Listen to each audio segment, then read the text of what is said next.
Belum. Memang belum ada. Ya, ayo. Terbuka untuk yang mau calling. Saya bisa di calling siapa aja. Yang penting cocok. Suka nih saya nih. Iya. Ini kan jadi highlight boleh deh. Iya. Selamat datang di Talk Cinema bersama saya Robby sebagai host di sini yang akan memandu acara kita bersama-sama teman-teman ngobrol-ngobrol dengan bintang tamu kita kali ini Riza Palevi. Selamat datang Bang di Talk Cinema. Selamat datang. Selamat Aku datang. pengen cool di dulu di awal aja. Iya boleh.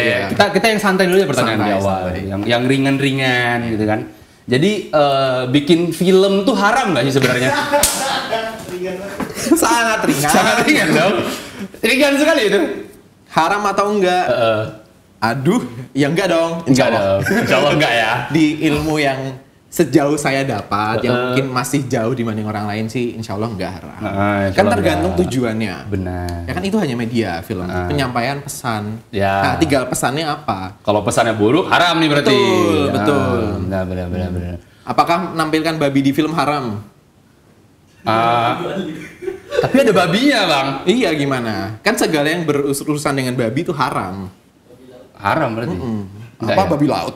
Babi laut emang ada. Bulu babi. Oh, ada. iya, benar. Bulu babi bener. Babi laut apaan? Iya. Pokoknya berhubungan sama Ica kan nggak bisa. Ya. Emang nggak bisa ya? Itu beneran? Iya boleh dong. Kalau nampilin, kalau makan babi baru nggak haram. boleh. Kalau nampilin nggak apa-apa dong. Nggak apa-apa. Ini kita berdoa yang langsung bahas muslim. fatwa gitu ya. Bener, itu ada bagi yang muslim. Bagi yang muslim, Ya. bener. Bagi non muslim ya terserah gitu Iya. kan. Kalau katanya itu kayak agamaku gitu. Tapi itu aku penasaran bang, kan emang Diminum-minum dulu nggak apa-apa.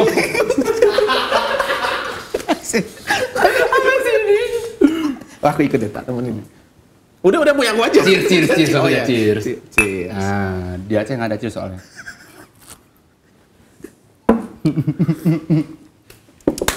Serius nih aku penasaran nih bang. Apa setelah ngobrol sama Habib Ja'far tuh gimana tuh rasanya tuh? Emang kok Apakah- tahu-tahuan? Loh, ada Agung soalnya yang riset. Saya baru bilang nih, Bang, ternyata masih bisa pernah podcast sama Habib Ja'far. Oh iya, oke, jadi kita tanya ya biar kelihatan ngerti gitu. Oh, baik. Dapat Tapi riset. sebenarnya ya di IG ku ada sih, tapi kan kayak udah 2 tahun yang lalu. Setahun apa 2 tahun ya kayaknya? 2 tahun yang lalu. Intens tuh ngobrolnya kan. Ya lumayan Tapi ya aku lihat selama kayak itu. berdiri gitu. Iya, itu yang di tempatnya dia. Oh, ada satu lagi. Tempatku podcast doang sih, masih audio toh. Audio toh. Aku upload nggak ya? Ya upload Di lah, mana, di upload mana? di Spotify lah. Oh, emang aktif Spotify ya? Enggak sih. Kayak aku cuma 2 episode doang Oh, gitu iya, 2 kayak episode terus itu. males. Aku ngetik banyak, cuma males ngedit gitu. Tapi ya udah lanjut. Ada lanjut. Yang Habib Ja'far gimana? Enggak gimana-gimana, ya udah ngobrol-ngobrol aja. Ngobrol-ngobrol aja. Orang dia kayak kalau mau bikin film ayo ajak lagi. Itu dia ngomong gitu. Iya gitu. Oh ya BTW ini Mas Riza Palevi ini sutradara film fenomenal di tahun 2016 ya guys ya, yang berjudul Makmum gitu. Yang akhirnya filmnya menjadi film layar lebar. Iya. Ya kan? Iya. Yang nggak seru filmnya. Maksudnya menurutku pribadi, Subtitlenya ya, Pak. menurut saya pribadi saya kayak ya film pendeknya lebih oke sih menurutku ya, menurutku lo Bang ini not feeling ya maksudnya. Oh, iya. Menurutku aku lebih senang nonton film Oh gitu. pendeknya. Baik kamu bisa seneng aku dong. Tapi kan film panjang aku juga bikin, walaupun bukan sutradara Kalau sih. nggak salah, tapi ikut. Ikut. Terlibat dalam Penulisan. penulisan, mengembangkan ceritanya yang awal. Ya. Oke. Lanjut kita balik ke Habib Ja'far dulu. Oke. Pertama, aku bingung Aku tidak apa expect yang lagi menjadi yang menjadi dorongan tiba-tiba ngobrol sama Habib Ja'far. Sebenarnya adalah jadi itu acaranya Habib Ja'far. Dia bikin ya podcastan waktu itu mau menjelang Ramadan. Itu sebenarnya buat konten buat Ramadan, cuma syutingnya sebelum Ramadan. Oke. Terus si tim kreatifnya adik kelasku ya udah diajak. Simpel itu sih. Simpel sebenarnya. itu. Memang link is power. Link is power sih emang, bener sih. Terus habis itu pembahasan di sana Yang ngomongin soal bikin film religi horor gitu-gitu. Terus sih. setelah kamu bikin film Makmum kan? Udah dong, kan 2 Setelah tahun itu kan, lalu pas 2 tahun. pandemi. Ya. Makmum masih 2019 kan yang panjang. Ngebahas itu juga kan? Iya, yang bahas itu juga. Ya intinya ya ngomongin film, maksudnya dia ya open-open aja. Lagi pula kalau kita bicara film horor religi ya kita harus nontonnya utuh ya kan. Ya. Biar kita bisa dapat pesannya secara utuh. Nggak Cuma dipotong-potong. kalau cuma potong-potong ya Iya sih. viral nanti. Viral, kan. bener. Viral doang, gak ada isinya gitu. Betul. Sorry. Nah, terus kok berbahaya ya? Tadi katanya ringan ini ngomongannya. Nah, perkara film horor religi ini emang ada ketertarikan besar nggak dalam membuat spesifik film horor religi gitu? Gimana ya? Kalau horor memang dari kecil kan hidup di tahun 2000-an yang terpapar konten-konten horor di TV apalagi ya kan banyak tuh. Jadi kalau horor memang dari dulu. Tapi kalau soal religi sebenarnya ya sebenarnya kalau kita cerita horor kan macam-macam ya. Mau yang di sekolah, horor di suatu rumah, di suatu tempat atau di Jogja kan sebenarnya peredarannya banyak. Ya. Kebetulan aja waktu itu pas lagi ngobrol-ngobrol sama temennya kita bikin film horor yo gitu. Terus kepikiran ya sih soal makmum ini. Karena kan sebenarnya cerita soal orang yang lagi sholat dan merasa ada yang ngikutin tuh kayak udah umum kayak gitu loh. Kayak sering dirasakan orang cuma nggak diomongin aja gitu ya. Iya benar. Diomongin sih sering. Cuma kayaknya mungkin belum ada yang visualin atau kalaupun ada juga nggak seramai itu gitu. Terus ya udah kita bikin bentuk visualnya yuk gitu. Udah deh sesimpel itu sebenarnya. Dan waktu itu kan masih kuliah ya. Jadi di otak aku tuh cuma bikin adegan sholat doang. Oke. Terus sholat ada yang ngikutin selesai gitu. Sama Vidian yang nulis masa sholat toh itu kan bukan film dong. Dia bikin lah background yang ada siswi di asrama, dia ditinggal sendirian lalala itu. Oh, tadinya itu sholat terus ada perasaan itu yang ingin diekspor tadinya ya. Dan sebenarnya kalau kita ya waktu itu kan risetnya juga rada heboh ya karena memang cukup sensitif dan kami nggak pengen sembarangan lah bikinnya. Dan ketika riset ngomongin apa ya tadi ya? Ngomongin apa sih tadi? Ngomongin ketika riset film makmum. Ketika riset film makmum nggak mau sembarangan. Terus apakah ingin menyampaikan sebuah pengalaman dalam waktu? Oh iya. Kalau ketika nanya-nanya sama orang-orang yang ngalamin, biasanya itu yang sholat nggak bener-bener melihat. Dia cuma ngerasain dan ketika misal selesai sholatnya ya wes hilang-hilang aja. Makanya kalau kita lihat di film Pendek Makmum kan si orang yang sholat nggak ngelihat. Yang lihat penonton. Yang heboh penonton. Iya kan? Dan kadang-kadang kita cuma imajinasi kita aja yang kayak ada apa nih di belakang nih. Nah, itu aja aku coba bentuk visualisasinya dengan yang tak bikin di film. Iya sih. Gitu. Itu tuh memang hal yang sering dirasakan orang waktu itu. Ketika riset itu ya, maksudnya banyak yang akhirnya orang pas sholat juga ngerasain itu kan. Benar. Dan kayak sholat tuh nggak sendirian gitu. Betul. Soalnya akhirnya pas aku belajar juga, sholat tahajud kan dilakukan, kan itu sunnah ya. Itu berarti orang yang melakukan sholat tahajud itu effort. Apalagi dia harus bangun di tengah malam, di saat orang-orang lain tidur. Itu salah satu ibadah yang pahalanya besar lah. Jadi ketika ada ibadah yang pahalanya besar, effortnya besar, otomatis godaannya juga besar. Itu menjadi salah satu bentuk cobaan. Betul, salah satu bentuk cobaannya ya setan gitu. Dan ketika setan diturunkan ke bumi pun juga, jin sih sebenarnya. Jin diturunkan ke bumi kan memang tugasnya untuk mengganggu manusia agar tidak beriman. Ketika belum sholat digoda nih kayak, kamu jangan sholat gitu. Begitu dia berhasil sholat, tetap diganggu. Ada notif handphone lah, ada suara-suara apalah, ada kemalasan, buru-buru lah, nggak tumaninah lah. Selesai sholat masih diganggu lagi kayak, aku tadi udah sholat, sombong. Kayak, kamu apa sih orang nggak sholat kayak gitu-gitu. Jadi sebenarnya film Makmum itu ada untuk mengingat. Jadi pengingat kalau setan tuh ada di mana-mana gitu. Dan mereka selalu berusaha buat mengganggu kita dan kita semakin beriman bukan berarti semakin aman, justru jadi targetnya mereka. Buat orang-orang berdosa kayak ya udah berdosa ngapain diganggu. Iya benar. Logikanya justru gitu. Ketika mulai meningkatkan iman ini baru Betul. Benar sih. Jadi malah jangan diputar balik. Logikanya. Iya. Masya Allah. Subhanallah. Jadi ngomongin kenapa dia ngomongin sholat nih kita jadinya. Gitu. Iya. Seperti itu lah. Cuma kan akhirnya banyak juga kan pandangan-pandangan yang tadi ya dibalik akhirnya maksudnya kok kenapa sih jadinya kesannya bikin film misalkan Makmum ya, bikin film yang orang sholat terus ada setannya gitu. Ini jadi nakut-nakutin gitu kan. Jadi kayak malah orang tuh nggak mau sholat tahajud. Kan ada juga pasti pandangan gitu kan. Nah itu menurutmu terus gimana? Aku merasa itu mulai muncul adalah ketika Makmum mulai upload di YouTube. Waktu itu masih normal-normal aja ya responnya. Kan sebelum masuk ke YouTube pun juga aku sempat keliling-keliling screeningan segala macam. Ya aman-aman aja. Nah begitu masuk YouTube, adalah tuh yang motong-motong part sholatnya doang. Benernya cuma pas Allahu Akbar ada yang ngikutin. Masuk Facebook, masuk apa, udah tuh. Ya kan orang mengira itu video, maksudnya bukan film gitu. Video. Jadi kayak, wah ini bikin takut lah. Padahal kalau nonton secara full, kita belajar banyak. Ngerti esensinya gitu. Bahkan di dalam filmnya pun si tokohnya itu tidak membatalkan sholat. Ya, dia masih tetap kan? Dia tetap istiqomah untuk menyelesaikan sholatnya. Kalau ngomongin terganggu ada lirik-lirik apa ya manusiawi. Kayak ada apa nih gitu. Tapi dia tetap berusaha menyelesaikan sholatnya. Habis itu apa? Positive thinking, kusnudon. Kayak Nisa nih temanku nih pasti. Walaupun ketika dicek lah ternyata nggak ada gitu. Jadi sebenarnya ada hal-hal yang bisa kita dapatkan kalau kita nonton full. Esensinya film kan memang harus nonton full. Mau itu film religi pun tidak, tetap full harusnya. Dipotong setengah nih pasti beda nanti hasilnya kan. Itu kayak diedit ulang gitu jadinya. Dahsyat juga ya. Dipotong-potong buat pesan dia sendiri gitu kan. Nakut-nakutin benar-benar. Nah terus kalau misalkan yang dari yang membuat nih misalkan si film apa tadi si makmumnya ini yang dia memunculkan setan dari perilaku si sholat misalkan. Nah setelah itu kan berarti otomatis selain ditemukan di YouTube tadi ya, yang komen di YouTube tadi, ada yang langsung nggak bang? Kayak hampir nggak ada deh. Hampir nggak ada yang kalau langsung ya?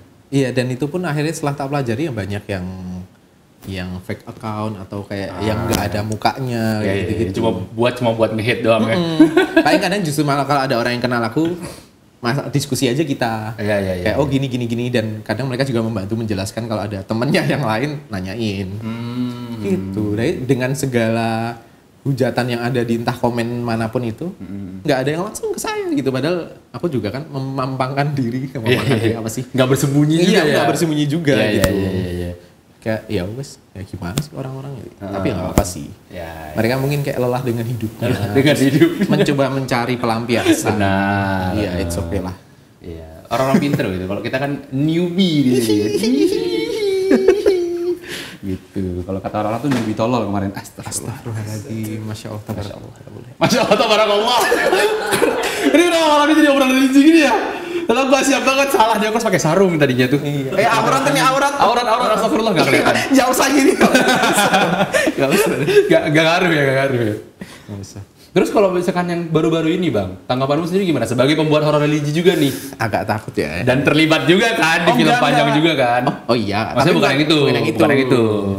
Cuma kan maksudnya kalian bermain di satu niche yang sama nih gitu kan. Nah menurut abang sebagai kreator juga gimana tentang itu? Ini kalau ngomongin soal kreator, pelan-pelan ya. Aman banget nih, langsung dirangkai kata-kata gimana caranya biar tidak bergeser kemana-mana. Ngomong kreator. Nah kemarin kan ada boykot yang datang dari suatu lembaga, yang setahu saya, correct me if I'm wrong ya, Cemiu. Lembaga ini tuh urusannya adalah bukan soal film. Sedangkan ada lembaga lain yang memang ngurusin soal film, yaitu LSF, Lembaga Sensor Film. Menurut saya, sebenarnya yang punya hak atau wewenang untuk ibaratnya menolak, memboikot atau bukan memboikot juga sih jatuhnya, ya menolak ngasih rating dan segala macam kan LSF. Dan ketika ada pihak lain yang merasa terganggu, nggak nyaman dengan suatu film entah karena apapun, saya rasa bisa memberikan rekomendasi terhadap LSF. Dan malah kesana arahnya ya. Arahnya kesana sehingga LSF yang akan mengevaluasi apakah benar, apakah sesuai dan segala macam. Nah, yang saya sayangkan ketika ini justru malah datang dari pihak yang selain LSF. Dan akhirnya juga kemarin pihak filmmakernya tabayun ke lembaga ini. Jadi agak kebalik menurut saya. Seharusnya yang tabayun ya orang lain, pihak itu. Tabayun tuh gimana sih ya? Kita cari tahu faktanya. Kalau ini bicara film, ya harus tonton dulu filmnya. Kalau memang merasa poster atau judul film yang kontroversial, ya yang diboikot judul dan posternya. Atau misal trailernya atau apapun lah. Tapi kalau ngomongin film, filmnya aja belum tayang. Tapi kalau merasa memang ini ditakutkan akan melenceng atau apa, ya silakan di cross check ke filmnya atau misalnya lewat LSF yang memang setahu saya yang berwenang untuk mengurusi film di Indonesia. Tapi yang disayangkan tuh malah jatuhnya tuh kayak pihak satu yang merasa ada gugatan terhadap film itu dan arahnya malah ke filmmakernya gitu kan. Tapi tidak melewati lembaga tengah ini yang sebenarnya berwenang untuk itu ya. Jadi tidak prosedurial aja gitu, kayak SOP aja gitu. Benar. Kayak ya kok jadi tumpang tindih dan malah besar jadi masalahnya. Betul. Oke. Ya kalaupun memang pada akhirnya ditemukan apa-apa ya itu memang ya udah wewenangnya si LSF ketika harus entah di-cut filmnya atau apapun itulah. Iya. Dan itu emang haknya dia, wewenangnya dia kan. Ya maksudnya setelah ditabayun tadi ya. Betul. Dan selama ini pun di perfilman Indonesia juga pernah kan sampai film nggak jadi tayang kayak Pocong Pertama 2006 atau 2004 aku lupa. Itu kan juga dari LSF.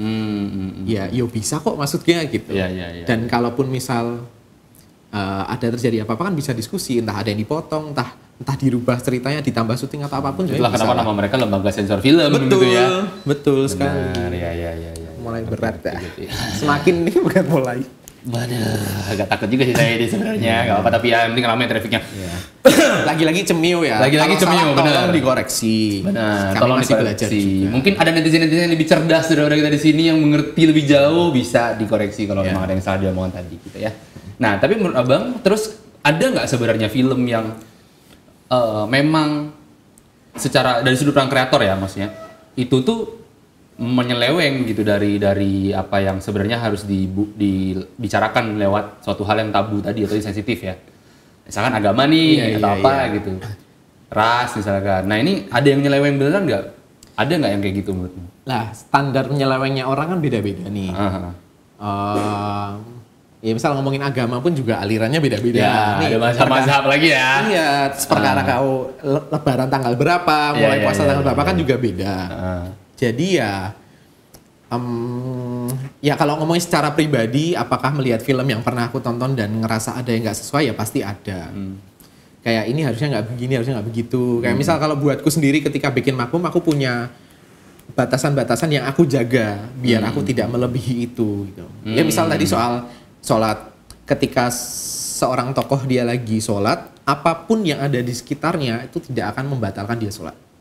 Mau ada penampakan, kayak ada hantu, baik di film pendek atau panjang ya, itu tidak akan pernah dia membatalkan sholat, sekalipun setakut apalah dia.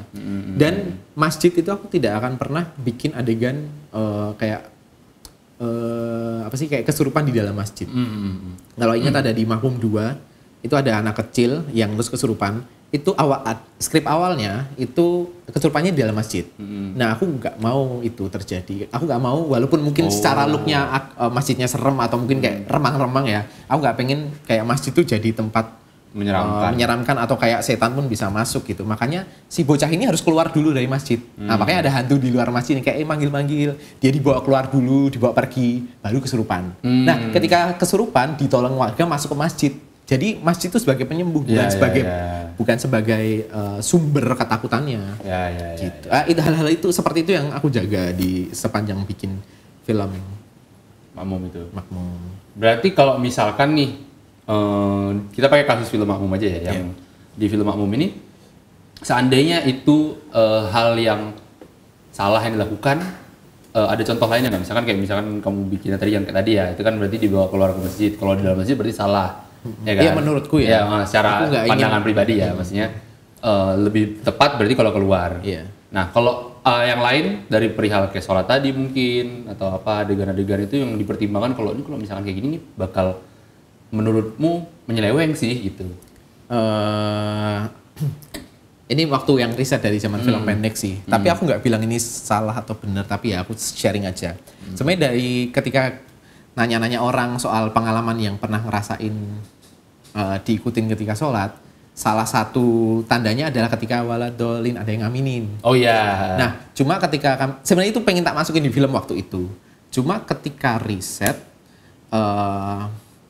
orang sholat tahajud sendiri tuh biasanya nggak disuarakan. Walaupun kalau kita pribadi kadang kan ya malam-malam sepi ya, kayak pengen dilafalin tapi bukan yang memang harus dilafalin gitu loh. Kayak yang gede-gede banget, cuma kayak bisik-bisik gitu ya? Iya, bisik-bisik aja kayak ya pengen dengerin sendiri. Tapi kalau misal itu kita buat dilafalkan di film seolah-olah kayak harus dilafalkan, takutnya malah jadi nggak sesuai dengan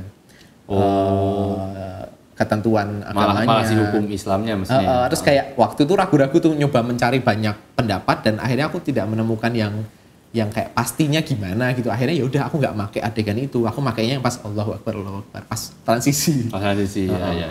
Tadi mau pakai waladolin tadi ya. Iya, tapi kayaknya nggak dipakai deh gitu. Ada ini juga sih Bang, nanya-nanya ke kayak misalkan ya kayak religi konsultan gitu. Konsultan agama dalam film, keren banget. Nggak sespesifik ada apa kayak job desk. Ya, job desk itu. Kan kalau ada sekarang komedi konsultan kan ada. Komedi konsultan. Tapi ya lebih ke kayak memang aku juga nanya-nanya ustadz juga, kiai, orang yang lebih paham lah jelas yang memang mendedikasikan diri juga untuk belajar ilmu agama. Dan nggak cuma aku toh, waktu itu Vidya juga dan kalau yang di Film Panjang Bu Adra kan juga Islam, orang tuanya juga ustadz. Jadi dari berbagai macam perspektif juga dan dari berbagai macam aliran juga kita cari yang sama-sama aman lah setidaknya untuk di lingkup Indonesia. Gitu. Ya. Di Indonesia ini kan juga kayak menurutku film horor tuh cukup ini ya, maksudnya cukup laku ya istilahnya. Karena kita kan kayak bukan cukup lagi. Udah hangat ya, sangat laku ya. Sangat laku ya, Mas. Emang itu salah satu sumbernya ya. Mata air di situ ya, bener-bener. Nah itu cukup jadi sangat masif sebenarnya film horor dan diterima oleh khalayak orang Indonesia gitu kan. Nah, menurutmu sendiri dengan masifnya kita yang secara si konsumennya juga ya, penontonnya ini juga suka nonton film horor dan lain. Terus jika dalam tanda kutip memanfaatkan agama untuk istilahnya apa ya, membuat film horor karena satu dan lain hal dalam agama ini bisa mungkin dipakai atau dimanfaatkan untuk isu mereka yang dibawakan, menurutmu sendiri gimana tentang itu? Atau sah-sah aja kalau ada ini atau gimana? Ya akhirnya diksi memanfaatkan tuh tergantung perspektifnya siapa. Sederhananya nih misal ada orang yang datang ke aku terus kayak, Za bikin cerita soal istilah agama apalah gitu, kamu pakai terus bikin cerita. Mungkin dari sudut pandang dia yang request ke aku, dia memanfaatkan. Tapi buatku, ya aku tidak semudah itu dimanfaatkan dong guys. Aku pasti akan tetap dari apa yang aku buat, ya aku ingin menyampaikan pesan agamanya juga lagi-lagi. Oke. Sebenarnya ketika bikin film horor religi, sebenarnya religi dengan dampingan genre apapun ya, bisa romance, kayak 1-2D kan ya romance ya jatuhnya. Romance, drama, komedi atau apapun itu, ending-endingan soal pesannya apa. Cuma kemasannya aja yang beda-beda. Dan buatku sendiri salah satu film film religi yang paling nampol ada ketika dibikin horor. Buatku ya, kayak waktu itu Munafik lah. Wah itu nampolnya luar biasa, kayak bikin kepikirannya lama gitu. Dibandingkan literally film religi yang memang dari awal kita udah tahu ini akan dalam tanda petik diceramahi gitu. Ada juga yang tetap menyentuh, tapi apa yang lebih berasa aja gitu. Karena sebenarnya di agama pun juga kita selain ada surga ya ada neraka ya kan. Selain dikasih tahu enak-enaknya, tapi dikasih juga kalau kita melakukan yang tidak sesuai dengan syariat, ada nerakanya. Gitu. Itu salah satu kan motivasi orang macam-macam ya. Ada yang dia beribadah, ya ada nggak usah secara Jawa. Mengkat diri sendiri. Saya terlalu mau love realization dulu. Kalau beribadah nggak usah jauh. Ya intinya motivasi orang beda-beda. Cuma pada intinya kita memang diwajibkan dan harus untuk beribadah karena untuk bersyukur. Karena kita hidup di dunia memang untuk beribadah. Aku tadi menarik sih poin abang tentang bilang kayak memang sebenarnya di agama sendiri sih kan juga ada sisi itu ya, surga dan neraka, dan ada perintah, ada larangan, ada konsekuensi, ada pahala dan ada dosa. Betul. Jadi sebenarnya akhirnya berarti gini, ketika agama ini sebenarnya tidak kalau ngomongin sensitif ya, baik lagi mungkin pendapatku jadinya kayak sebenarnya tidak sesensitif itu kalau kita paham agama. Betul. Justru. Ya kan? Kalau risetnya benar. Kalau risetnya benar itu semuanya paham dan menontonnya pun juga sama. Menontonnya kalau kita memang paham agama kita masing-masing, entah agama apapun itu ya. Ketika menonton film yang ada kandungan agamanya di sana gitu, atau malah mungkin film religi juga, saat kita paham kita harusnya ngerti juga bagaimana menerima film itu kan. Betul. Apa yang disampaikan dan lain-lain ya. Betul. Yang gak enaknya itu nonton filmnya enggak, bacot gitu kan, bacotnya di IG lagi atau enggak di internet, di komen doang tuh, jempol doang yang gerak nih gitu, jempol doang, jarinya yang bergerak jempol, telunjuk minimal macam tuh nih, atas bawah gitu kan, agak dekat gitu nggak? Dekat gini, kacamata turun bawah, astagfirullah nggak gitu, ya minimal sebelum berkomentar itu sholat dulu lah, banyak ibadah gitu kan, bagi kita semua ya maksudnya, yang muslim. Gitu. Ini katanya podcast film ya. Iya, kenapa kita ngomong agama ya tadi ya? Ngomongin film lah bang. Ya, yuk. Ngomongin film. Ngomongin film nih. Selain horor deh, ini serius. Kita ringan sekali. Kita tidak akan berbicara lagi tentang itu. Aku ingin menanyakan, ngomongin film yang sangat penting lainnya adalah bagaimana ceritanya film pendek Makmum ini bisa jadi film panjang. Ini kayak gimana nih? Siapa tahu saya bikin film pendek bisa jadi film panjang juga kan? Siapa tahu ya? Siapa tahu. Sederhananya kan film Makmum jadi going viral. Terus akhirnya waktu itu kebetulan aku pas lagi jadi buruh media kan di Jakarta. Terus dikontak sama sekretaris produsernya, diajak ketemuan kayak ngapa nih gitu kan. Ya udah ketemu. Sama produsernya langsung. Intinya beliau menyampaikan kalau tertarik buat bikin film panjang dari film Makmum. Dia dikasih tahu tim kreatifnya nemuin Makmum lah yang bisa sebesar itu dan segala macam. Dan sebenarnya waktu itu nolak sih. Oh iya. Kan Makmum ini hitungannya punya bertiga ya. Ada aku, Vidya sama Mas Dion. Habis ketemu terus kayak aku ngobrol sama mereka kan nih ada tawaran begini. Terus kecenderungannya sih sebenarnya menolak. Tapi nggak yang kayak enggak gitu, tapi kayak menolak secara halus lah. Iya. Tapi pada akhirnya karena aku dulu nge-review film ya, dan filmnya beliau tuh memang tak kritik semua gitu. Dan aku pun juga ngomong ke beliaunya langsung kayak yang kemarin nih gini gitu. Aku nggak yang peres-peres kayak karena mau di ini atau apa. Ya udah ngomong aja. Terus akhirnya ketemu berkali-kali. Dan kami juga sebenarnya punya angan-angan pengen bikin film panjangnya.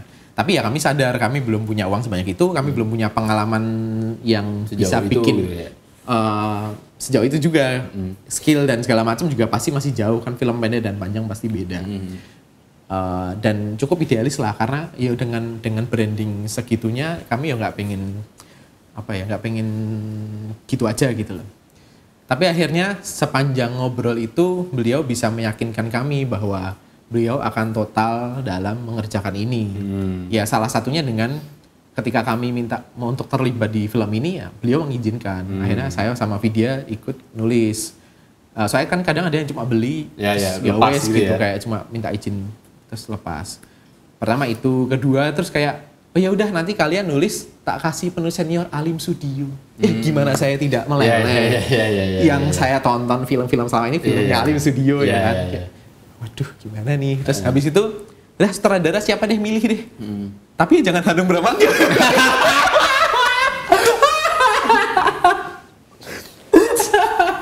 Oke, terus di-cut gak ya?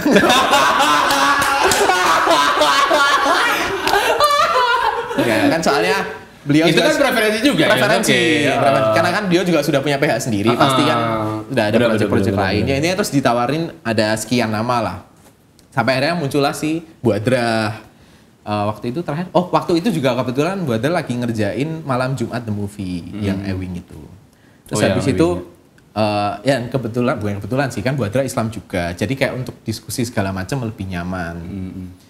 Gitu. Terus apa ya tadi pertanyaan apa sih? Kenapa film panjang?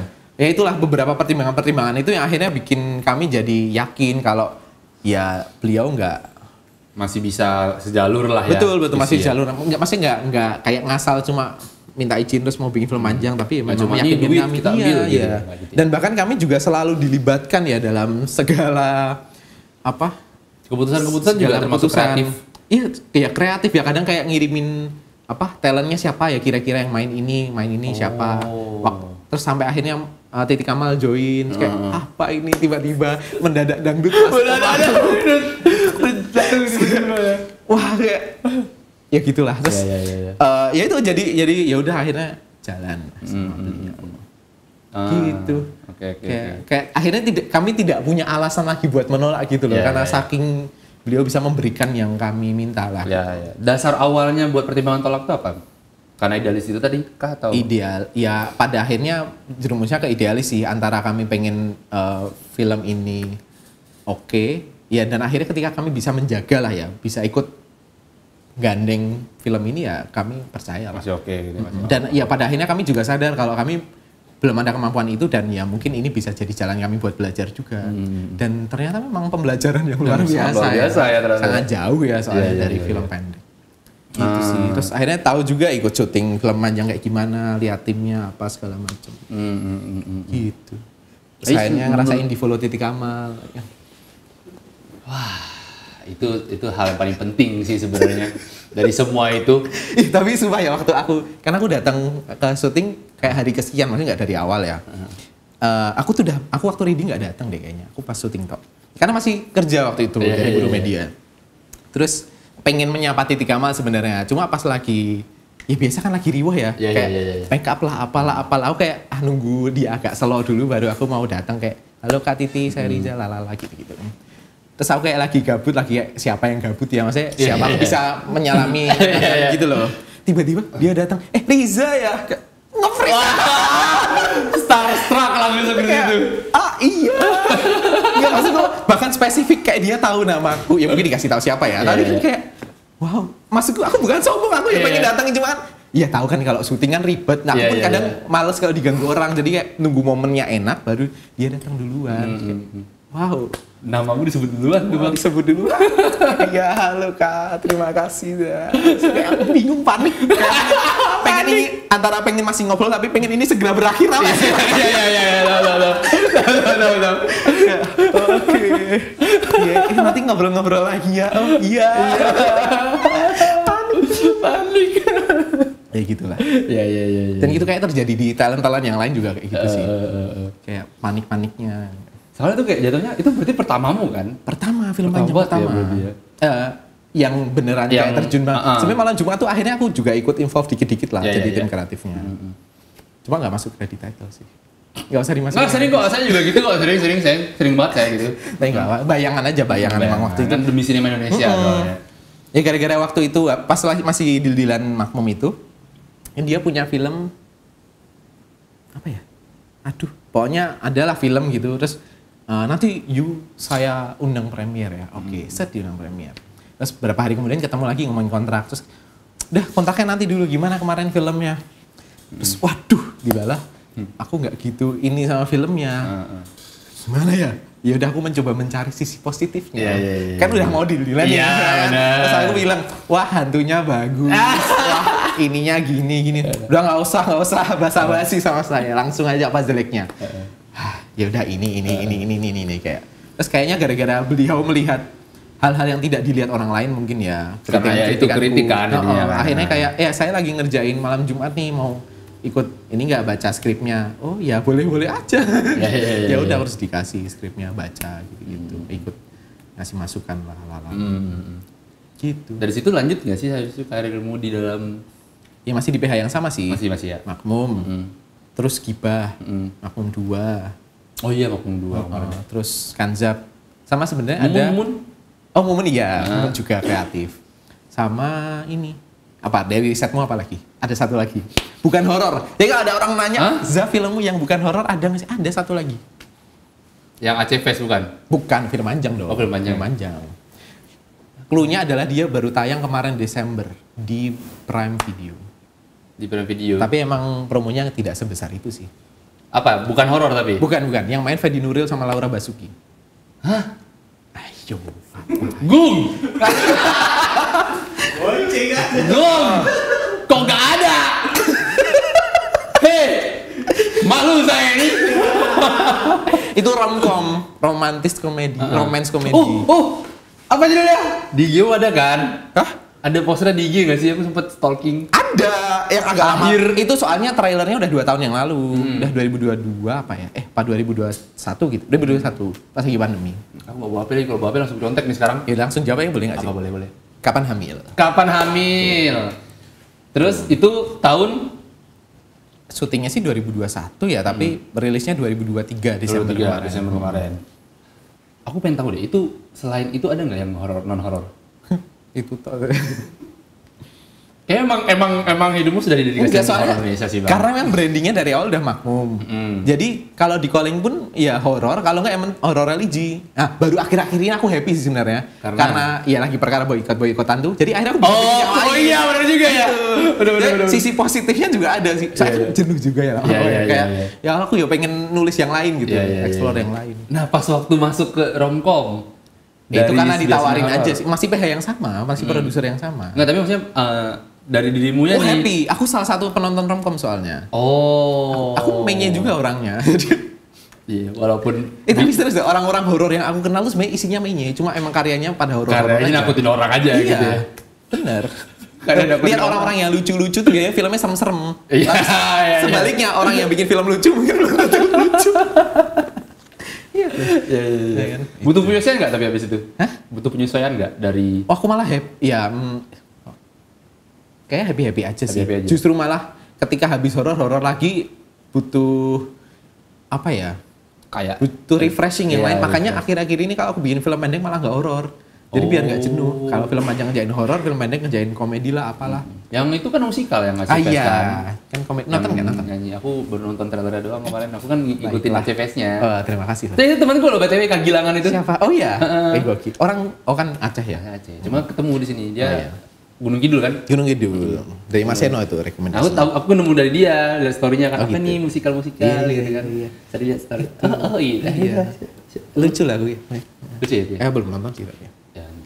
Maksudnya aku bisa gitu loh bikin film lucu, nggak sehoror itu. Nggak sehoror itu ya, masih bisa ya, masih dapat ya. Kalau nonton itu salah satu eksplorasiku yang menyenangkan sekali sih, kayak bener-bener. Bahkan aku tuh sebenarnya ngakuin kalau bikin itu susah, maksudnya bikin naskahnya susah, karena aku bikin style Barbie. Itu ngomongnya kayak Barbie parodi yang suka miso-miso itu loh. Oh iya. Nah, itu yang baru yang di TikTok yang di aku bikin kayak gitu.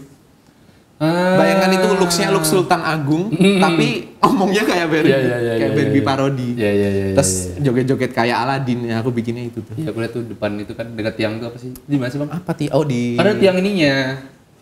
Bukan tiang sih. Apa sih? Pendopo. Depan pendopo kan itu. Ya ada jogetnya di tiang. Tiang bendera. Tiang bendera. Di kantor kebudayaan, Dinas Cagar Budaya. Di dekat Taman Jogjatronik. Kenapa taman sih? Taman sih. Aku mau purawisata tadi tuh. Taman sih ya. Tahu purawisata nggak? Purawisata tahu? Purawisata yang mana? Nggak tahu. Ya sebelahnya Jogjatronik itu ada. Saya orang Aceh, geng. Makanya nggak jadi ngomong taman, ngomong purawisata aja. Iya benar juga sih. Iya. Kita juga nggak tahu lah jauh. Ya wasminku jelek deh. Kayaknya aku salah jadi host deh. Maaf ya, Bang. Nggak apa-apa kan. Purawisata juga udah lama. Kalau kamu tahu purawisata, berarti orang Jogja lawas aja sih. Saya sekarang udah nggak ada. THR namanya THR. Taman sekarang Rakyat. Ya. Orang Jogja lawas. Jogja lawas. Oke. Nah terus aku pengen penasaran sih, Bang. Ini secara teknis ya. Maksudnya secara teknis tulis naskahnya.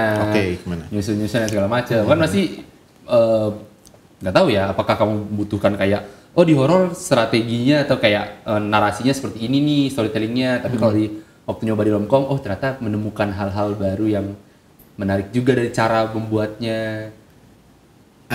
Itu Kapan Hamil kayaknya termasuk awal-awal aku bikin komedi deh. Dan waktu itu memang sama Mumun kan juga hitungannya komedi kan. Ada komedi-komedinya. Itu sebenarnya lumayan agak insecure ya. Makanya waktu itu aku request komedi consultant sebenarnya. Waktu itu kan juga udah mulai rame tuh job komedi consultant kan.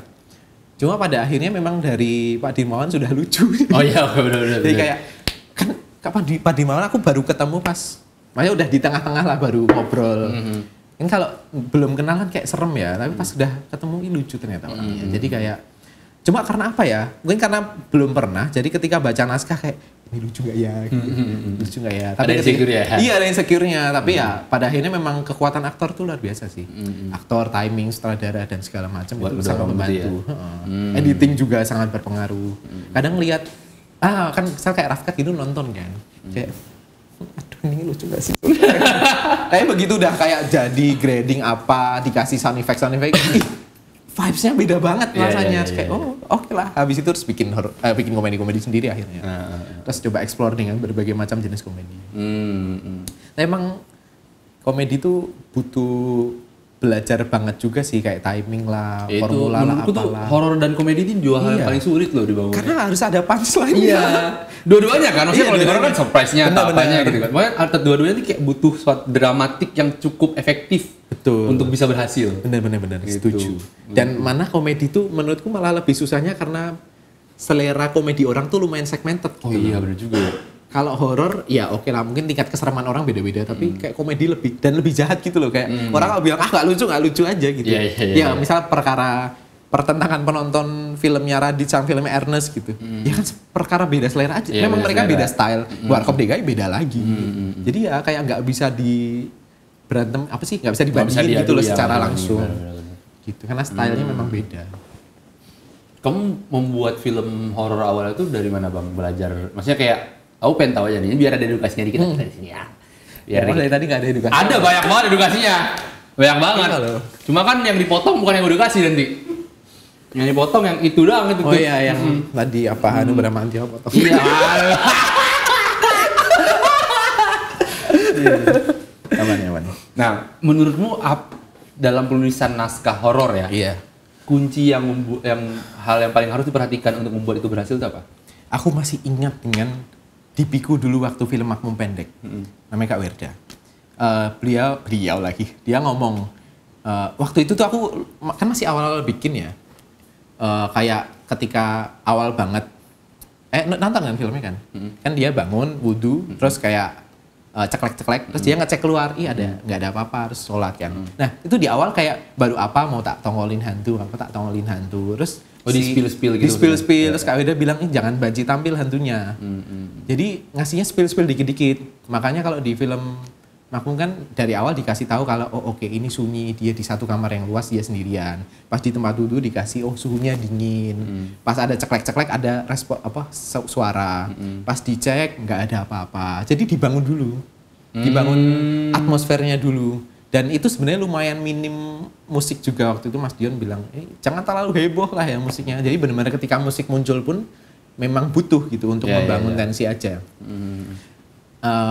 Bahkan ketika misal si hantunya, jadi ketika hantunya nongol tuh orang udah antisipatif dulu, udah kayak kebangun manifestasi dari tadi ketakutannya. Tapi kalau tiba-tiba jeng, udah capek orang, malah kayak ngapain sih keluar terus gitu. Bahkan setelah yang adegan sholat kan dia ngilang dulu. Seolah-olah kayak reda. Terus dicari-cari temennya bukan apa, telepon barulah, waduh ternyata hantu beneran nih misalnya. Baru terus seolah-olah kayak, udah selesai nih, nggak ada apa-apa lagi. Pas nongol lagi ada. Jadi kuncinya adalah jangan banci tampil hantunya. Dan kita harus pelan-pelan dari audio doang, dari visual doang, angin tok lah, kertas terbang lah, yang sebenarnya mungkin hal-hal normal. Tapi ketika kita lagi parno, ya itu bisa jadi horor banget gitu. Pelan-pelan. Hantu tuh manifestasi aja, setelah semuanya udah dikeluarin baru hantunya nongol. Dan sebenarnya sama kayak komedi sih, kita mematahkan ekspektasi penonton. Kalau yang pasti adegan terakhir keluar kanan kiri itu kan orang berekspektasinya akan ada di lorong kan, set gitu. Terus habis itu kayaknya nggak ada apa-apa, di musiknya udah diturunin juga. Jadi biar penonton kayak lega nih gitu. Pas begitu balik ada sesuatu. Nah itu kan akhirnya yang bikin orang kaget lah, apalah matahinnya. Kayak misal aku ingat di Conjuring pertama kalau nggak salah, kayak adegan di kasur, terus ada sesuatu di lemari, dok apa. Ya kan orang mikirnya ada di dalam lemari. Begitu deketin, dibuka nggak ada apa-apa, ternyata di atasnya loncat. Ya udah kaget kan sih, bener. Ya juga ya. Mematahkan ekspektasi sebenarnya.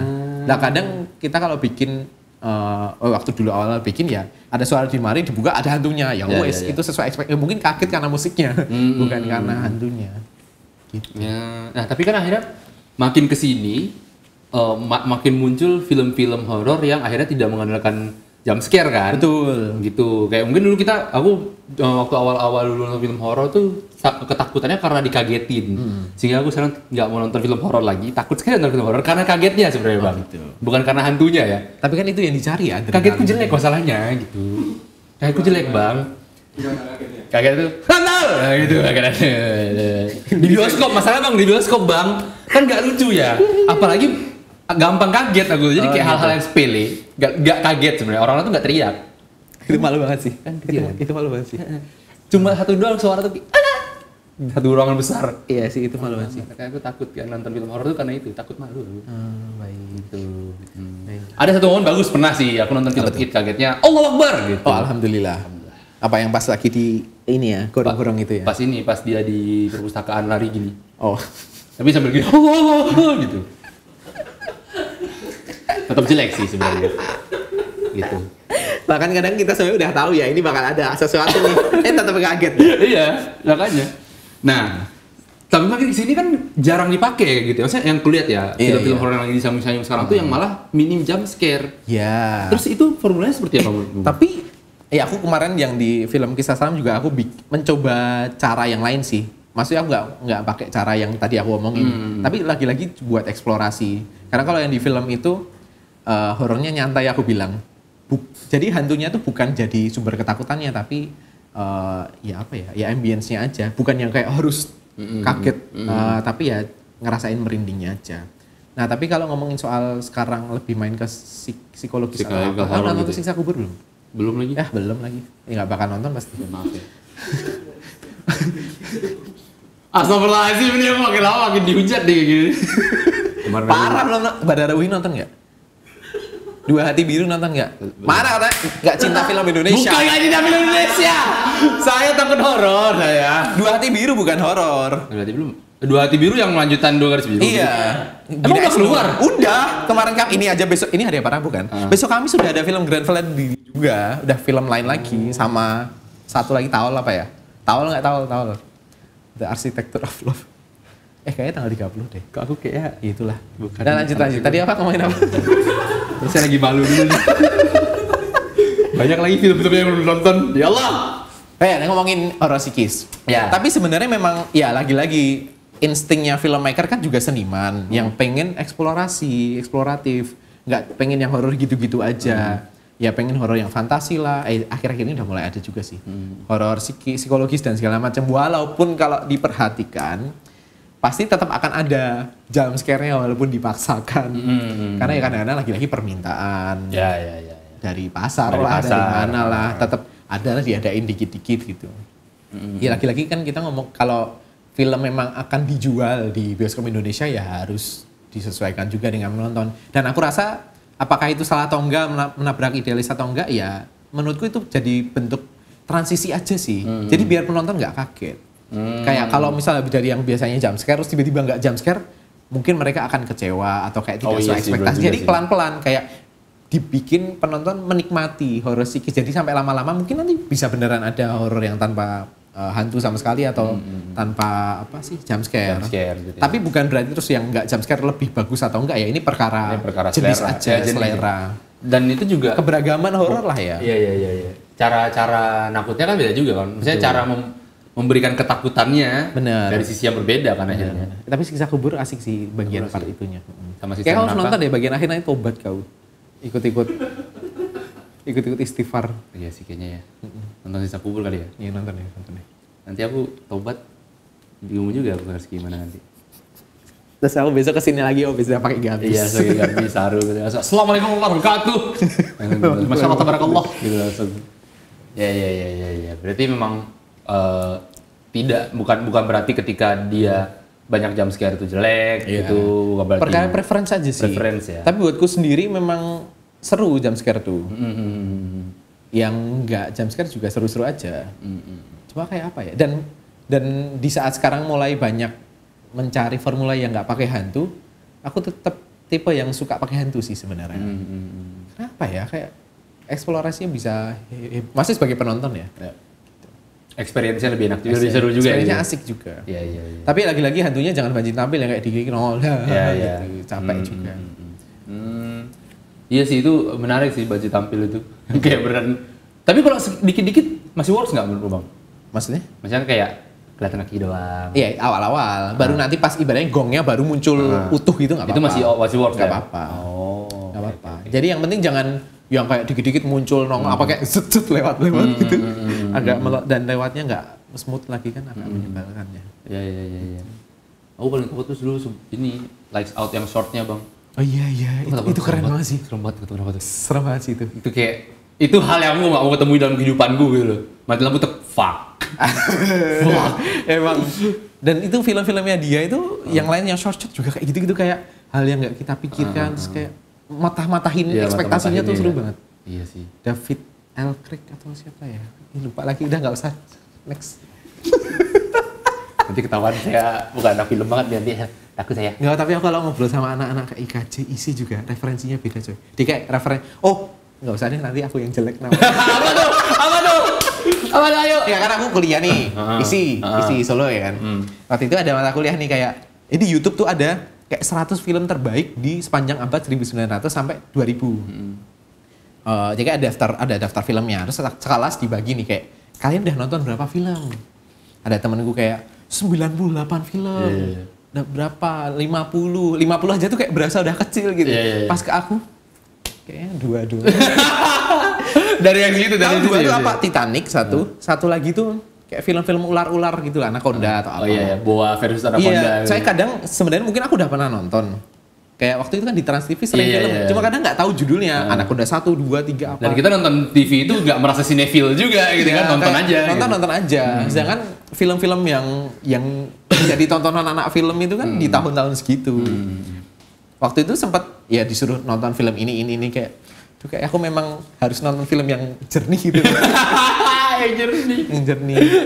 Kayak kalau ngomongin soal, maksudnya di tahun segitu dengan segala teknologi dan ceritanya tuh sebenarnya sangar-sangar. Cuma memang bukan yang aku harus nonton semuanya gitu sih sebenarnya. Iya. Tapi aku nonton Warkop sih.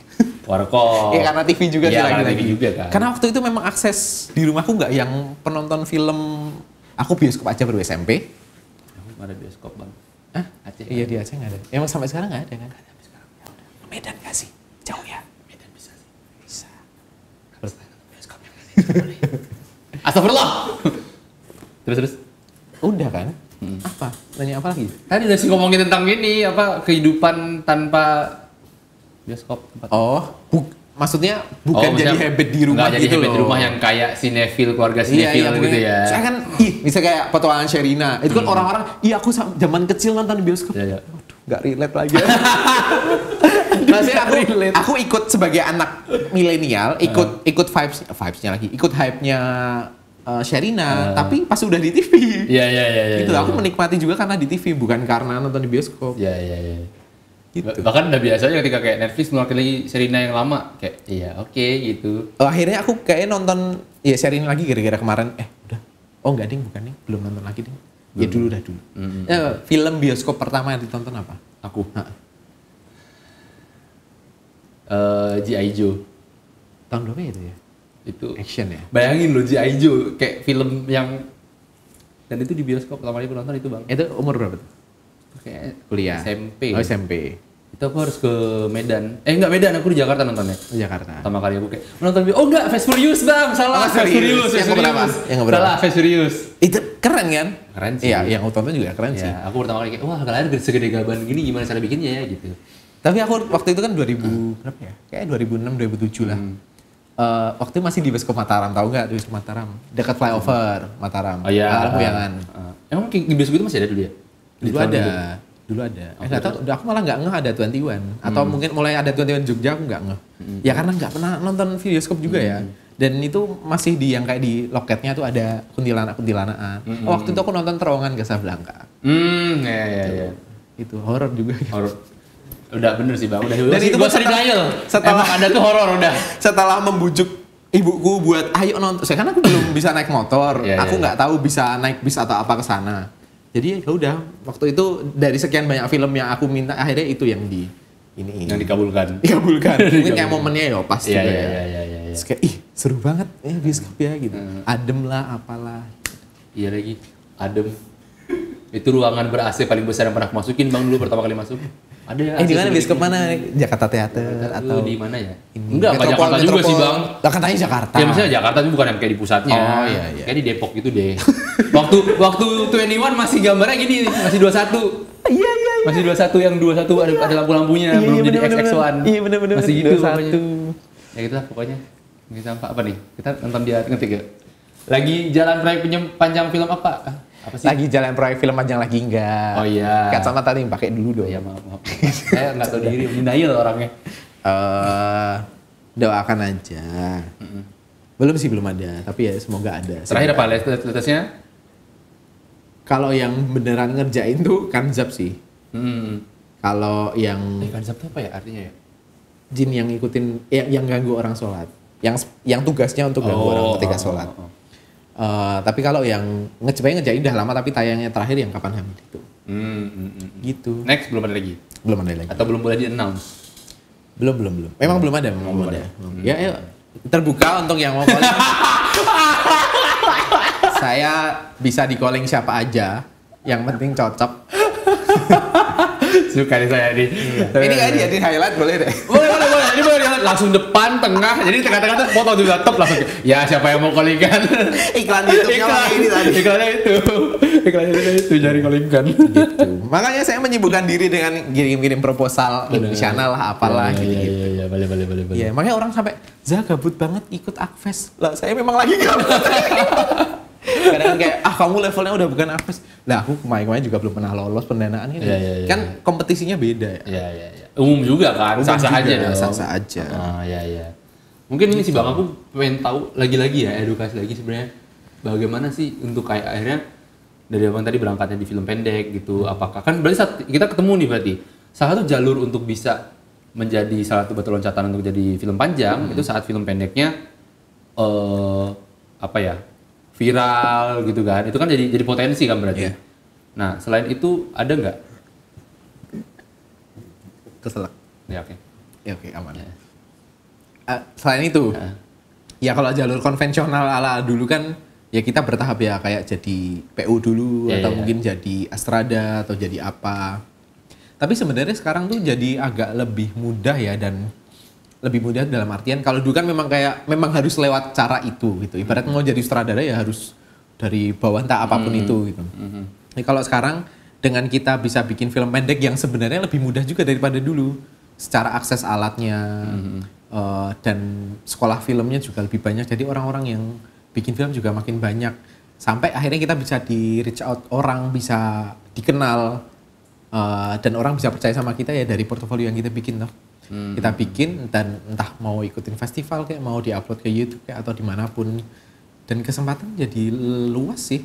Dan aku waktu itu pernah juga ditawarin film panjang sutradara, itu bukan gara-gara Makmum tapi gara-gara film-film yang tak upload di YouTube. Iya, walaupun akhirnya memang nggak jadi sih, tapi karena aku nanyakan tahu dari mana, lihat film-filmnya di YouTube gitu. Yang bahkan kalau aku lihat juga nggak semua filmku di YouTube tuh kayak mempesona lah ibaratnya untuk orang. Tapi itu tetap ada yang bisa dilihat. Iya, ada yang ngontak juga, dan teman-temanku yang berkreasi atau bikin film dan upload ke YouTube ya banyak juga yang ngontak.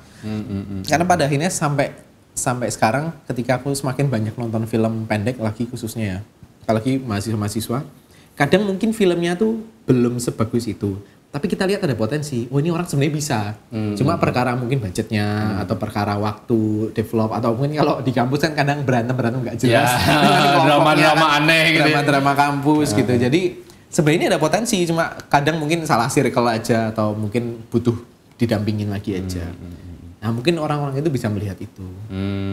Saat kita publis terus film kita. Bener, dan sering-sering mencari link, berjejaring di festival film. Kadang ke Jav datang tuh nggak nonton. Jadi datang ngobrol sama ini selesai, ngobrol sama orang lain, ngobrol gitu aja. Energimu banyak ya Bang ya? Sebagai ekstrovert sih iya ya. Sebagai ekstrovert ya. Waktu itu Jav yang kemarin, itu waktu itu hari pertama tayang yang umum ya maksudku yang nasional, jatuh cinta seperti di film-film. Tapi kan itu juga tayang di Jav kan. Jadi gue dateng nih, kan kadang orang keluar dari bioskop apa, nonton apa Za gitu. Ya nonton sih tapi nggak di Jav. Oh nonton apa, Jatuh Cinta? Oh bukan, nonton Panggonan Wingit. Oke. Gitu, tapi kayak ya wes. Karena waktu itu kan memang aku lagi pengen nonton horor dulu ya. Panggonan Wingit, jadi ya. Tapi ya nggak apa-apa, ngobrol-ngobrol aja. Makanya aku datang ke Jav berkali-kali itu nggak nonton. Lebih ke komunikasi ke orang-orang, jadi jejaring lah ya. Betul, karena sebenarnya yang seru tuh ketika pas ngobrol sih sebenarnya. Ya nonton sih beberapa film, tapi nggak yang kayak full beneran nonton kan ya. Emang sebenarnya apa sih yang diomongin sama orang-orang yang bergelut dalam industri film tuh? Gibah sinema. Wah. Jangan gibah, nggak boleh. Ya, Gibah maksudnya sih. berdiskusi lah, berdiskusi. Diskusi film beneran. Ini aku penasaran loh, gimana sih cara masuk circle-nya anak industri itu gimana sih? Pengen tahu banget. Kalau di JAV ya, maksudnya kalau di festival apapun sih, kayak kadang tuh misalnya kita berdiri, kan kalau ngobrol berdiri kan ya, Iya, karena nggak benar. yang literally ngobrol. Itu kayak tiba-tiba ada yang nongol orang ikut dari dengerin doang, tiba-tiba ikut ngomong dikit-dikit, tiba-tiba ngomongnya banyak. Dan kadang misal udah habis pergi, itu tadi siapa ya? Kadang kenalan misal kayak aku siapa, misalnya aku wartawan film atau aku anak isi, aku anak apa ini. Habis itu udah lupa gitu. Tapi ya udah yang penting kan kita into dengan obrolannya. Akhirnya bukan dengan siapa kita ngobrol tapi topik obrolannya. Topik obrolannya Nah, apa ya? makanya seru kalau kita habis nonton apa gitu. Terus kita pasti akan ngomongin itu. Atau ngomongin film yang kemarin atau enggak udah nonton apa aja di JAV, udah nonton ini. Oh, seru ya ini ya, ini ala. Besok nonton deh ini deh, itu seru sih. Experience itunya menyenangkan. Aku takut ke JAV kemarin gara-gara itu sih sebenarnya, Bang. Apa? Takut ditanyain sama orang-orang. Nonton apa?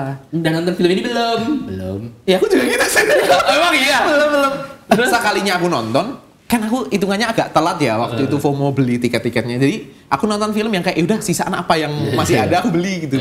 Terus nonton apa? Aku nonton ini film Filipina atau apa gitu. Oh, terus dia kayak nggak tahu. Iya, atau aku jadi cerita, oh ya film tentang ini tapi seru sih gini. Terus oh nonton apa? Nonton ini. Oh iya. Aku juga belum nonton. Masih bisa nyambung gitu ya? Bisa aja. Ya, oke. Berarti aku aja. harus sengaja riset aja dulu kayak ini ya maksudnya nggak riset sejauh itu sih. Tapi cari tahu lah at least ya. Ya misal kayak oh ada Gaspar, ada ini, kayak tahu aja lah. Ya. Biar bisa into the conversation gitu ya. Bener kayak terus sok-sok Gaspar sama yang ini lebih seru mana Ya. Biar ya obrolannya jalan aja. Iya, ngerti. Gitu. Terus kadang disambungin ini oh pernah kemarin pas lagi ngobrol sama Azam, tiba-tiba ada satu orang lagi nih. Kayak dia ngenalin aku produser. Oh iya. Terus habis itu si siapa upload enggak dia nge-follow aku apa gimana gitu. Terus aku ngecek, oh ini orang yang tadi pas aku cek di bionya, lah dia produsernya apa sih yang maybe someday the next day itu tau gak? Aduh ya Allah gak ada tahu lagi. Ya pokoknya itulah ada satu film yang itu aku seneng banget. Kayak ya Allah tadi aku ngobrol sama orangnya tapi nggak bilang mas itu filmnya keren. Kadang ya ada penjelasan gitu sih. Karena kadang kita tahu filmnya mungkin tahu namanya tapi nggak ngerti orangnya. Iya sih. Jadi sebenarnya ketika kayak JAV gitu seru banget. Soalnya aku akan mencoba menikmati itu ya. Iya. Coba lah. JAV cuma datang partinya doang kemarin. Party enggak maksudnya kayak iya. Kalau misalkan habis nonton tuh kan ada kayak ngumpul rame-rame gitu kan ya. Rame-rame. Ben-benan. Ben-benan. Apa pingpong. Pingpong. Bicara itu tapi gimana Bang ya? Aku masukin ngomongin IP itu ya IP ya. IP itu gimana tuh maksudnya tuh? Itu waktu kemarin habis yang makmum jadi itu harus dijadiin dulu gak sih? Mau diurus dulu gak sih? Nah ini banyak orang yang nanya juga sih kayak gimana kayak urusan hak cipta segala macem. Yang waktu itu yang akhirnya bikin cukup lama juga karena ini mau gimana sistemnya. Akhirnya kami yang kami pakai itu kayak kami memberikan izin untuk PH ini memproduksi film panjang, 1 film panjang. Udah itu toh. Jadi kayak kontraknya hanya terbatas dalam 1 film. Ketika mau bikin film lagi harus kontrak lagi. Dan itu tidak terbatas pada 1 PH. Kayak misal kalau ada PH lain mau kontrak pun nggak apa-apa. Jadi kami nggak yang kayak menjual IP terus kami tidak punya hak lagi, enggak. Tetap hak makmum dan segala macam. Film pendeknya di kami. Gitu. Itu setiap abang bikin film pasti diurusin? Iya pasti diurusin. Ya maksudnya kontrak lagi. Film-film yang terbaru pun tetap? Iya. Iya terakhir yang Kanjab itu kan. Potensinya akhirnya selain ketika ini kan masih jalurnya jalur kayak ini ngajuin gitu apa? Waktu itu kan dikontak tuh ya. Kalau itu dikontak yang makmum ya. Nah setelah itu bisa nggak kalau ngajuin? Sebenarnya bisa-bisa aja dan kadang produserku juga ngirimin ke kami. Akhirnya kan kami jadi sering ngobrol ya. Ngirimin ini ada yang ngirimin cerita coba baca oke nggak potensial nggak gitu. Iya. Kalau nggak misalnya kayak ini aku dikirimin cerita katanya viral di Wattpad gitu misalnya. Terus aku misal ngecek, oh iya sih di Wattpad misal sekian juta yang baca, tapi nggak diomongin di medsos lain. Kalau menurutku tuh viral, kita bisa sampai cross medsos gitu loh kayak. Kalau viral di Wattpad juga ya mungkin di Wattpad top, ya mungkin cuma circle-nya Wattpad. Tapi kalau baca kan bisa sampai ke Twitter, ke YouTube, ke TikTok, Instagram, nah itu baru yang beneran viral lah istilahnya. Nah itu sebenarnya banyak yang ngirimin. Tapi ya pada akhirnya diproduksi atau enggak atas keputusan produser dengan biasanya ada tim kreatif yang ikut ngeriset kayak ini sejauh mana. Dan kadang-kadang ikut ini juga kayak mencoba lempar bola aja ke medsos kayak kalau film ini kalau ini dijadiin film gimana, lihat responnya. Orang-orang pada semangat apa enggak atau pada enggak suka. Ya. Itu kayak biasa aja, itu jadi pertimbangan. Ya lagi-lagi karena ngomongnya industri ya, jadi ngelihat apakah ini dicari orang atau enggak. Nah, tapi kalau kayak Gibah itu kan original story. Itu waktu itu ditanyain aja punya ide enggak gitu. Terus aku ngajuin aja. Bahkan waktu itu cuma ngajuin judul tak loh. Oh iya. Kan orang-orang kayak bikin pitch deck, bikin synopsis logline. Kalian cuma punya waktu 1 menit untuk ngobrol di lift kalau ketemu produser yang kadang gitu ya. Enggak, cuma kalian punya ide judul bagus nggak? Ada Pak, Gibah. Apa itu? Tentang ngomongin orang Pak, gosip gini. Oh yaudah. Terus dia nanya ke timnya yang lain. Terus kayaknya menarik, ya udah bikin sinopsis sana. Baru bikin sinopsis. Nah visi-visinya baru akhirnya bikin treatment lah, bikin skenario. Gitu. Asik juga ya. Dunia penulisan, berarti penulisan yang bakal fokusnya berarti dalam secara karir? Untuk saat ini. Tapi sebenarnya aku pengennya sutradara. Kamu tuh masih mau bikin film dong pastinya. Iya. Ya kan? Tapi kan memang butuh waktu dan aku nggak pengen jadi aji mumpung yang kayak oke, aku udah masuk kayak aku harus sutradara gitu lah. Aku udah misalnya aku mengiyakan dan terjun ternyata zong malah karirku hancur ya. Iya sih benar. Maksudku aku pengen mempersiapkan sebaik mungkin gitu. Ya walaupun kalau orang bilang film pertama pasti jelek, tapi ya untuk itulah aku belajar biar enggak sejelek itu juga gitu. Dan ya akhirnya dengan nulis film ini kan kebetulan sutradaranya gonta-ganti. Jadi aku bisa belajar juga dari mereka. Oh ini caranya begini, apa yang bagus-bagus aku ambil-ambilnya yang kira-kira cocok. Gitu. Banyak sambil bekerja ya? Iya. Betul. Keren juga. Terus apa nih? Film Indo yang lagi bagus? Siksa Kubur bagus. Siksa Kubur bagus. Siksa Kubur bagus ya? Siksa Kubur sama Siksa Neraka? Beda. Siksa Neraka duluan. Iya, Siksa Neraka dulu. Timeline apanya nih? Timeline di bioskopnya iya. Iya kan? Timeline di akhiratnya beda. Memang. Aduh iya lagi. Siksa Kubur dulu ya baru Siksa Neraka ya benar-benar. Ada yang di medsos Akhirat Cinematic Universe. Dari yang menuju aja, menjelang aja, Sakaratul Maut. Oh iya. Siksa Kubur, Siksa Neraka. Manro buka, ada semua. Sampai Yaumul Hisab. Lengkap. Bikin apa ya, Alam Barzah gitu. Iya, Alam Barzah. Alam Barzah udah tuh punya Azam. Oh iya. Masuk Alam Barzah deh. Waduh. Takut. Azam pernah kesini ya waktu itu? Pernah. Takut. Cuma setnya belum kayak gini. Oh. Kita masih kayak yang elegan gitu. Gitu. Duduk Vincent gitu. Masih kayak gimana sih gitu. Baik. Sakit leher saya tapi gini terus sekarang. Karena nyamping ngobrol sama aku. Kalau dia kan aku bisa gini ya enak. Kemarin tuh gini lurus banget nih. Biar angle-nya oke ya. Angle-nya oke. Tapi ya udah kan santai ya sekarang. Nanti Azam undang lagi kali ya? Ya monggo lah. Iya, undang lagi. Sama ngomongin nanti lagi Bang. Kita ngomongin horor. Kalau sama Azam aku takut ngomong macam-macam. Serem lah ya dia. Kayak kadang-kadang ya udah. Ya gitulah. Iya. Kalau masalah dia kan ngomongnya macam-macam ya. Kalau di kayak gini, kayaknya harus hati-hati. Dari itu kamu sama Azam tuh kayak dua sisi yang berbeda. Azam ini kan kayak yang horor vulgar dan birahi gitu. Ini horor religi gitu ya, surga nerakawan. Iya juga lagi. Surga nerakawan ya. Eksplorasi Azam tuh di birahi. Tapi aku kan termasuk yang lumayan kaget ya waktu awal nonton filmnya dia. Tapi kagetnya tuh lebih ke kayak bentar, ini beneran nih gitu. Sampai akhirnya aku mempelajari soal B-movie itu apa segala macam dan cara menikmatinya. Dan ketika aku sudah paham cara nikmatinya, aku happy banget. Terus aku tertarik juga bikin. Cuma kayaknya emang bukan passion gue. Kayak susah gitu loh. Kayak gimana? Biar bikin yang amoral gimana? Bikin yang amoral. Gimana bikinnya? Kan kemarin sempet yang pas pandemi bikin omnibus sama dia kan yang judulnya Pandemi itu. Nah dia kan bikin yang apa sih? Yang ya Allah. Apa? Dian Sastro filmnya namanya judulnya sama Nicholas Saputra. Bukan ADC yang makan-makan mie. Aruna dan lidahnya. Arumi dan lidah pocong. Yang dibikin Azam.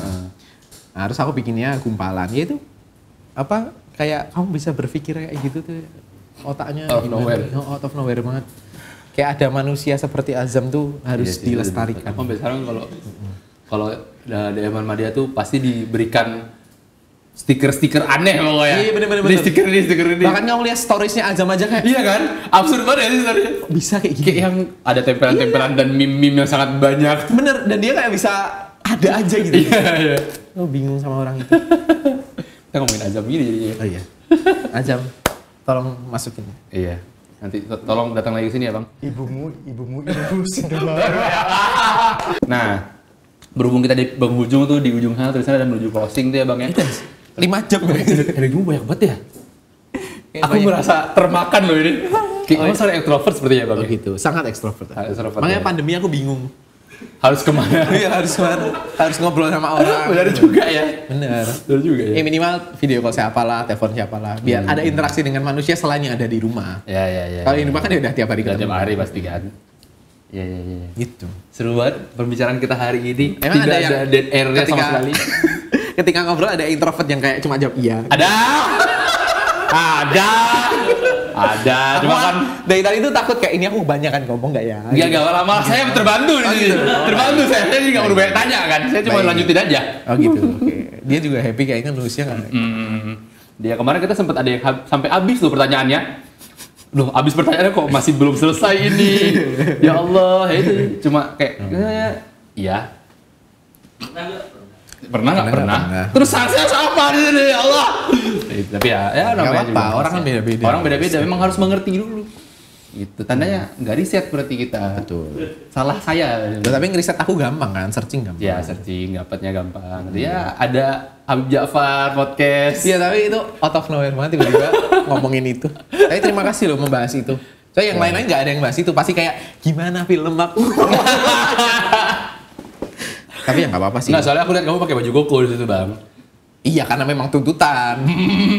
Gue kira memang apa? Harusmu tuh di sana gitu. Saya adalah filmmaker religi yang akan berdakwah lewat film. Tapi aku pengen loh bikin film religi romance kayak 172 Days kayak gitu-gitu, seru. Menarik ya kayaknya. Pokoknya marketnya kan ada pasti. Ada pasti. Yang kayak gitu-gitu. Ayat cinta lah, apalah gitu, seru sih. Ketika cinta bertasbih. Udah jarang ya? Jarang. Cinta religi gitu. Jarang. Romantis. Ya makanya sekalinya ada kayak kemarin meledak. 172 Days itu. Ya, kita sudah berujung program ya, Bang ya. Jadi biasanya tuh kita gini, Bang. Gimana? Siapa tahu nanti ke tahun depan kan rencananya biar kita bisa biar manggil lagi kita bisa ngobrol lagi gitu kan. Jadi ada momen dimana Abang ngomong sama dirimu yang masa depan gitu ceritanya. Ya semoga saya punya film panjang lagi tahun ini biar dipanggil sama Fisni. Ngomongnya kan diri sendiri dong, ngomongnya kayak yang film tuh kayak yang Riza gitu. Oh gitu? Ih, sok dramatis. Iya dramatis, emang gitu niatnya. Emang dramatis banget ini. Terus kayak backsound mata Najwa gitu. Iya, terus kayak yang kamu yang kuat ya gitu. Aku manusia gimmick sih, tapi ini terlalu gimmick guys. Ini gimmick banget. Kesini ke kamera ini nih. Tapi intinya terserah. Cuma yang lain juga kayak gitu. Iya kan kayak gitu juga. Kamu banyak macam-macam. Ada yang nangis itu. Kayaknya kamu hebat sekali sejauh bertahan sampai ini. Gitu ada. Kayak risetku kurang deh kemana. Aku bahkan tadi mau riset cuma perkara kayak ini interviewnya pakai sendal apa sepatu. Nggak, soalnya kalau misalnya nggak kelihatan kakinya aku mau sendalan aja ke sini. Tapi akhirnya yaudah aku bawa sendal dan sepatu. Segak penting itu isi podcast kita nih. Nggak kelihatan. Kelihatan. Terus gini biar kelihatan. Biar kelihatan deh gimana ya? Gitu. Kesini Bang. Ngomong ke diri sendiri, dramatis. Terserah ngomong apa aja, tapi ini pesan kepada diri sendiri. Oke. Halo Riza. Ulang biar serius. Gimmick. Oke, halo Riza di tahun 2025. Kamu 2024 kan lumayan gabut ya, sampai akhirnya bisa jadi lari, bisa renang, bisa nge-gym. Semoga di 2025 kamu tetap bisa melakukan segala olahraga itu, tapi juga tetap punya film. Lah, ada filmnya sukses kemarin. Ih, keren banget. Masuk 10 besar. Penonton terbanyak. Amin. Dan semoga juga bisa kamu bisa dipercaya buat bikin selain horor. Gitu sih. jadi meaningful ya jadinya ya. Meaningful. Emang harus gitu kan? Emang harus gitu sih. Tapi aku happy loh gara-gara Kronik kemarin ya alhamdulillah menang ya. Terus kayak aku update dengan kata-kata yang bagus tuh. Alhamdulillah ada yang nawarin musikal. Happy banget, cuma akhirnya nggak cocok aja, nggak ngambil sih. Tapi kan terpancing. Iya terpancing, alhamdulillah. Alhamdulillah dia. Yuk musikal lagi yuk, tolong. Musikal seru kok, musikal. Seru. Cuma pasti kayak mahal. Mahal sih musikal sih. Iya. Satu lagi Bang, kepada teman-teman Fiksineas. Namanya Fiksineas. Oke. Kira-kira ada hal-hal yang ingin kamu sampaikan nggak dari pembahasan kita tadi? Mungkin dari sudut pandangmu aja sebagai pribadi Riza Palevi atau sebagai penulis naskah horor yang surgawi gitu. Surgawi. Kayak lagu yang Titi DJ. Ini yang ketahuan angkatannya. Taman surgawi. Apa ya pesannya? Pesannya kalau misalnya kalian pengen jadi filmmaker kan sineas ya. Mau jadi filmmaker ya belajarlah buat menghargai filmmaker Indonesia, nonton karya-karya Indonesia, film Indonesia dengan legal. Kalau misal nggak kuat nonton di bioskop ya nonton di OTT. Kalau nggak kuat nonton di OTT, pinjem akun temannya. Setidaknya kan ada usaha dulu. Nanti kalau udah bekerja, punya uang sendiri baru langganan, baru ke bioskop. Bioskop banyak promo kok guys, jadi jangan merasa kayak pantengin hari Senin tuh biasanya banyak buy one get one dia. Gitu. Jadi ya apresiasi filmmaker lokal. Tapi bukan berarti nggak boleh ngeritik, silakan dikritik aja. Kita saling belajar satu sama lain. Kami juga happy banget kok kalau misalnya dapat masukan, apresiasi, kritikan gitu. Kami selalu baca, searching tuh pasti kayak film ini apa yang komen, di Letterboxd di mana lah. Gitu. Demi sinema Indonesia pokoknya. Demi sinema Indonesia. Ya, terima kasih banyak Bang Riza Palevi sudah mampir ke Talk Cinema. Sama-sama. Seru banget sudah berbincang-bincang di sini. Aku sangat ringan beban saya hari ini. Tadi awal-awal berat banget juga obrolannya. Iya, tapi kan beratnya Bapak nanti. Kalau saya kan sembunyi aja saya sendiri. Dilempar ya, pembunuhan karir jadinya. Enggak dong, enggak boleh gitu ya. Aman kok, harusnya aman. Jangan lupa dikat ya Bang nanti ya. Dipotong-potong, dilihat yang bener gitu. Iya bener lagi. Ini kita berdua nih Bang. Gitu. Ya, dan juga jangan lupa teman-teman semua Fiksineas untuk nonton terus Talk Cinema, subscribe, share, dan komen. Sponsor, ayolah, yuk sponsor yuk, investor apapun itu yuk, biar jalan terus nih Talk Cinema ini nih. Gitu, jangan sampai bulan depan kalian nggak bisa nonton lagi gara-gara bangkrut kita. Sekali lagi terima kasih banyak. Sama-sama. Bang Riza Palevi sudah datang ke Cinema. Semoga kita tahun depan bisa ngobrol lagi ya Bang ya. Amin. Nanti tahun depan tuh kontennya gitu, balik. Ngobrol ke masa lalu. Baiklah. Ya gitu aja teman-teman. Selamat tinggal. Assalamualaikum warahmatullahi wabarakatuh. Waalaikumsalam warahmatullahi wabarakatuh.